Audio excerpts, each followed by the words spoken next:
Guys ভালদৰে পঢ়ুৱাব নাজানে নেকি অংগনবাদী কৰ্মী সহায়িকাসকলে?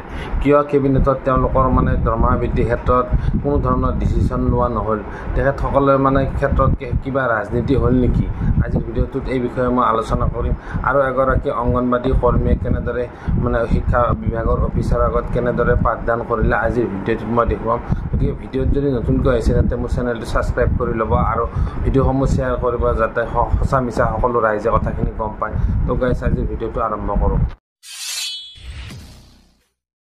নমস্কাৰ গাইজ, মই মোৰ ইউটিউব চেনেল নিউ ড্ৰিম ব্লগলৈ আপোনালোকক স্বাগতম জনাইছোঁ। আশা কৰোঁ সকলো ভালে কুশলে আছে। গাইজ অংগনবাদী কৰ্মী সহায়িকাসকলৰ দৰমহা বৃদ্ধিৰ ক্ষেত্ৰত এই প্ৰথমখন কেবিনেট যি নেকি নিৰ্বাচনৰ পিছতে অনুষ্ঠিত কৰা হ'ল, তাত বিভিন্ন ধৰণৰ আঁচনি দিয়া হ'ল।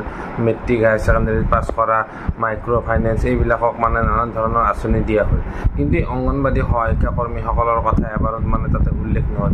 কিয় এবাৰো উল্লেখ নহ'ল? পইচাটো বাৰু পিছৰ কথা, পইচাটো অকণমান দেৰি হ'লেও কথা নাই। কিবা যদি আলোচনা কৰিবলগীয়া আছে অকণমান হ'লেও কথাটো আলোচনা হ'ব লাগিছিল, কিবা অলপ হ'লেও উল্লেখ হ'ব লাগিছিল। কিবা ৰাজনীতি হ'ল নেকি? আজিৰ ভিডিঅ'টোত গাইজ শেষলৈকে চাই থাকিব আপোনালোকে। মই এই বিষয়ে অলপমান কথা ক'বলৈ ওলাইছোঁ। গাইজ কি হ'ব এই 1,24,000 অংগনবাদী কৰ্মী সহায়িকাসকলৰ ভৱিষ্যত? কিয় তেওঁলোকৰ কথা ক'তো উল্লেখ নাহে? তেওঁলোকেতো ইমান দিনে চৰকাৰৰ ওচৰত আবেদন জনাই আছে। আচলতে পাব লাগিছিল তেওঁলোকে আজি ইমান দিনে ধৰি কষ্ট কৰি এই ল'ৰা ছোৱালী সৰু কণ ল'ৰা ছোৱালীক পঢ়োৱা কামত তেখেতসকল নিয়োজিত হৈ আছে। আপোনালোকে চাওকচোন, ঘৰৰ এজন বা দুজন ল'ৰা ছোৱালীয়ে চম্ভালা টান।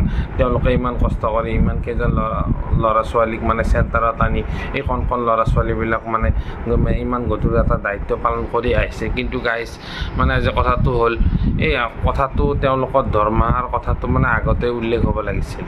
কিন্তু এইবিলাক নাহি কিবা কিবি বেলেগবিলাকে আহিল। বাৰু সেইবিলাক আহক, সেইটো কোনো কথা নাই। কিন্তু আহিব লাগিছিল এই অংগনবাদী কৰ্মী সহায়িকাসকলৰ দৰমহা বৃদ্ধিৰ ক্ষেত্ৰত আলোচনা। এইটো এটা কেবিনেটত ডিচিশ্যন হ'ব লাগিছিলে। কিন্তু কথাটো বহুত দুখৰ বিষয়, কোনো ধৰণৰ একো আলোচনা নহ'ল। কথাটো এতিয়া পিছ পৰি থকাৰ দৰে হৈছে। অংগনবাদী কৰ্মীসকলে কিমান এটা আশাৰে বাট চাই আছিলে তেওঁলোকৰ অকণমান মানসিকটো যাতে বৃদ্ধি হয়। গাইজ অংগনবাদী কৰ্মী সহায়িকাসকলতো অশিক্ষিত নহয়। তেখেতসকলৰ এতিয়া বৰ্তমান বহুত BA MA পাছ কৰা আহি গৈছে। এতিয়া তেওঁলোকৰ পাঠদান কাৰ্যসূচী খুব সুচাৰুৰূপে কৰিয়ে যাই আছে। কিন্তু কিয় তেওঁলোকৰ লগত এনেকুৱা ধৰণৰ ৰাজনীতি হোৱা যেন পাওঁ? তেওঁলোকৰ ক্ষেত্ৰত এই আলোচনাৰ ক্ষেত্ৰত কিয় এনেকুৱাকৈ পিছ পৰি আছে? এগৰাকী অংগনবাদী কৰ্মীয়ে চৰকাৰৰ এই অফিচাৰৰ আগত কেনেকুৱা ধৰণে ক্লাছ কৰিলে আজিৰ মই ভিডিঅ'টোত দেখুৱাইছোঁ। আপোনালোকে চাওকচোন কি ধুনীয়াকৈ তেওঁ ক্লাছ কৰি আছে।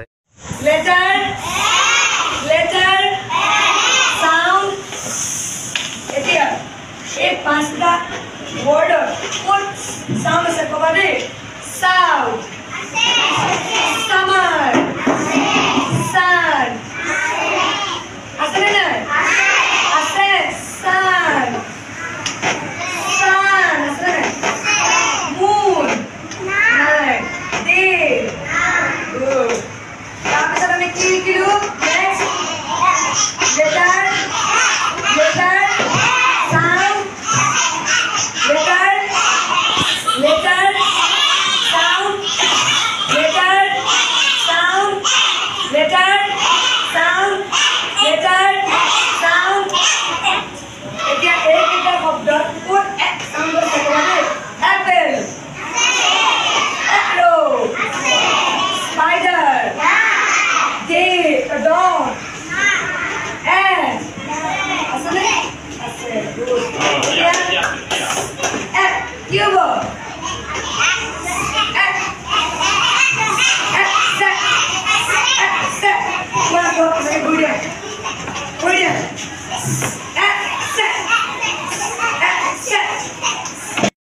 যদি ভাল লাগিছে তেন্তে লাইক কমেণ্ট কৰক আৰু মোৰ চেনেলটো ছাবস্ক্ৰাইব কৰিবলৈ নাপাহৰিব। আৰু ভাল ভাল ভিডিঅ' মই আপোনালোকৰ মাজত লৈ নিব চেষ্টা কৰিম। গাইজ মোৰ এটি সৰুকৈ ফেচবুক পেজ আছে। এই পেজৰ জৰিয়তে মই এই ভিডিঅ'সমূহ প্ৰকাশ কৰিবলৈ ৰাইজৰ আগত দাঙি ধৰিবলৈ মই চেষ্টা কৰিছোঁ।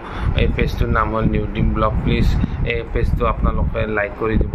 আজিলৈ ভিডিঅ'টো মই ইমানতে সমাপ্ত কৰিছোঁ। তেতিয়ালৈকে চাই থাকিব নিউ ড্ৰিম ব্লগ। গতিকে আজিলৈ বাই।